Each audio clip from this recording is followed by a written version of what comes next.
राष्ट्रीय स्वयंसेवक संघ का एक प्रकल्प है घुमंतू कार्य। और जोधपुर प्रांत जो है उसकी जो घुमंतू कार्य की जो टोली है उसके सदस्य विक्रम सिंह जी हमारे साथ है।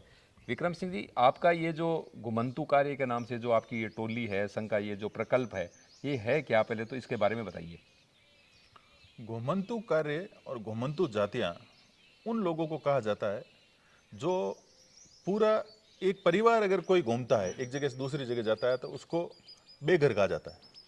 और पूरा का पूरा कुनबा अगर एक साथ चलता है, वो आज इधर है कल उधर है, ऐसे घूमते ही रहते हैं, इनको घुमंतू जैसे परिवार कहते गाड़िया लोहार। हैं। गाड़िया लोहार है, जोगी है, सांसी है, नट है, बावरी है, रेबारी है। ऐसी कई जातियां हैं जो अपना निवास स्थान एक जगह पर नहीं करती है, वो हमेशा घूमती ही रहती है। इन जातियों को घुमंतू जातियां कहा जाता है। तो इनके कल्याण के लिए आपकी संस्था काम करती है।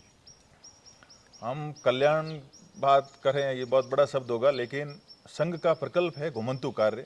उसके तहत हमारे बाड़मेर में एक महादेव गुरुकुल छात्रावास संचालित होता है, जिसमें 23 बच्चे वर्तमान में हमारे यहाँ पढ़ते हैं और 2019 से ये छात्रावास चल रहा है। और इन छात्रावास में पढ़ने वाले सभी घुमंतू जातियों के बच्चे हैं।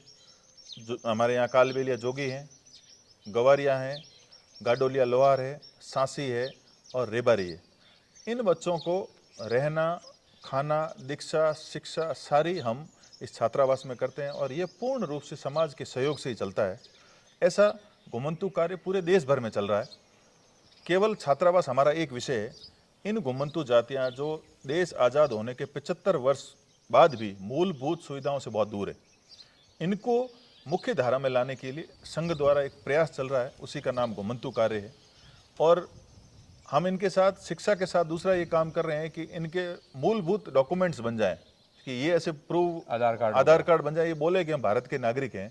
इनके पास ये भी डॉक्यूमेंट नहीं है, तो इनके डॉक्यूमेंट्स, इनके रहने की व्यवस्था, कहीं इनको प्लॉट की व्यवस्था हो जाए, रहने की व्यवस्था हो जाए, ऐसे खूब सारे घुमंतू जातियों के लिए जितने भी काम हैं वो इस घुमंतू कार्य के तहत आते हैं। अभी आपने छात्रावास की बात करी, जी, तो ऐसा सिर्फ बाड़मेर में ही है या कहीं और भी देश में छात्रावास हैं इस तरह के? पूरे राजस्थान में से छात्रावास हैं और 6 छात्रावास हमारे प्रांत में हैं। सब जगह ऐसे छात्रावास हैं, समाज के सहयोग से चलाए जाते हैं। और इनके बच्चे आज हमारे जैसे बाड़मेर छात्रावास की बात करें तो बाड़मेर छात्रावास में 5 से 6 बच्चे जो क्लास में टॉप आते हैं, ये सभी के सभी आदर्श विद्या मंदिर में पढ़ते हैं। और हम इनका एक साल भर में वार्षिक उत्सव कराते हैं। पूरे समाज के लोगों को, मौजूद लोगों को बुलाते हैं और उनको बताते हैं कि ऐसी जातियों के बच्चे जो सुबह उठ के केवल मांगने ही जाते हैं, उन जातियों के बच्चों को आप देखिए और कंपेयर कीजिए कि कितना अच्छे ढंग से रहते हैं, इनमें क्या क्या क्वालिटीज़ हैं। कितनी सीटें अभी आपके छात्रावास में? हमारे यहाँ अभी 23 छात्र हैं और आने वाले समय में हम ऐसे प्रयास कर रहे हैं कि हमको अगर कोई बड़ा भवन मिलेगा, कुछ व्यवस्थाएं होती है, तो हम इन छात्रों को, हमारे पास ऑलरेडी 50 नए बच्चों के आवेदन हमारे पास में है, लेकिन अभी उतनी अनुकूलता नहीं है कि उन बच्चों को हम रख पाएँ, इसलिए तो हमारे पास उनकी 23 छात्र। शिक्षा का जो भार है सारा सामाजिक लोगों से ही उठाया जाता है, उनसे उसके माता पिता को कुछ नहीं देना? उनके माता पिता से हम उनका स्वाभिमान जिंदा रहे, उनको ऐसा नहीं लगे कि हमको ये भी कोई दान दिया जा रहा है, इसलिए हम साल के 1,000 रुपये एक बच्चे के अभिभावक से लेते हैं। वो केवल नाम मात्र का शुल्क है कि उनके स्वाभिमान स्वाभिमान को उनका जिंदा रहे, ठेस नहीं पहुंचे। ठेस नहीं पहुंचे। बाकी हम समाज के सहयोग से पूरा उनका स्कूलिंग, पूरी उनकी रहना वगैरह सब कुछ हम समाज के सहयोग से ही करते हैं। तो विक्रम सिंह जी, आपने भी बताया कि भाई हम शिक्षा पे करते हैं, उनके डॉक्यूमेंट बनवाते हैं, तो किस टाइप के लोग आपसे जुड़े हुए हैं और क्या क्या मतलब और भी कुछ इसके बारे में बताइए। घुमंतू जातियों का जैसे हमारा छात्रावास है, तो इसमें हम एक तो सोशल मीडिया हमारे पास में, एक हमारा छात्रावास शहर के बिल्कुल बीचों बीच है। तो हम ऐसे अपील करके लोगों को बोलते हैं कि जन्मदिन के दिन या किसी की पुण्यतिथि के दिन वो हमारे छात्रावास में आएँ, बच्चों के साथ रहें, बच्चों को देखें। उनका सुबह 5 बजे जागरण से लेकर के रात्रि 10:30 बजे तक पूरा का पूरा एक सिस्टम, समय सारणी बनी हुई है, उसी के तहत वो बच्चे काम करते हैं। तो हमारा ये है कि जो लोग आएँ परिवार के साथ आकर के हमारे बच्चों के साथ बैठें, उनके साथ भोजन करें, और तभी उनको मालूम चल पाएगा कि ऐसे बच्चे भी इतने साफ सुथरे, इंटेलिजेंट हो सकते हैं।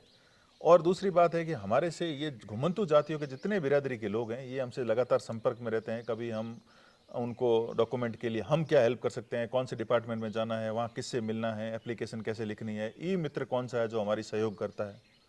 और समाज के बड़े मौजीज संस्थान, जैसे हमारे यहाँ से जिलाधीश महोदय हैं, जैसे इनकम टैक्स बहुत बड़ा डिपार्टमेंट, तो इनके वार्षिक एक दिन हमारे छात्रावास में इन्होंने मनाया। बैंक ऑफ बड़ौदा के लोग हमारे यहाँ आए, बहुत बड़े लोग यहाँ आकर के इस छात्रावास में आने से आर्मी के ब्रिगेडियर महोदय, उनके साथ पूरे 9-10 कमांडेंट, वो सारे लोग विद फैमिलीज यहाँ आए, उन्होंने देखा। तो ये कहने का मतलब अधिकतम लोग हमारे यहाँ आएंगे, उस जितने लोग यहाँ आएंगे उससे ये विषय लोगों के ध्यान में आएगा कि घुमंतू जाति का भी कोई जातियाँ हैं, वो लोग ऐसे परेशानी में रह रहे हैं और आज तक अभी भी मूलभूत सुविधाओं से भी वंचित हैं।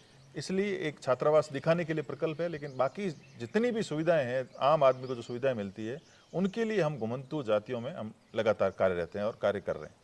तो आपने घुमंतू जातियों के प्रति जो आरएसएस यानी जो संघ काम करता है उनके बारे में बताया, उनका जो प्रकल्प है, प्रकोष्ठ है, उसकी कार्य के ऊपर पूरा बताया। और अगले किसी वीडियो के अंदर हम मौका मिला तो इनके द्वारा संचालित हम छात्रावास भी दिखाएंगे। और जो घुमंतू जातियों के बारे में जो ये कह रहे हैं कि हमने किसी के डॉक्यूमेंट बनवाएं, तो ऐसे लोगों से भी हम मिलेंगे जिनकी इन्होंने सहायता की है, वो इनके बारे में क्या सोचते हैं, वो भी हम आपको आगे की किसी वीडियो के अंदर दिखाएंगे। धन्यवाद।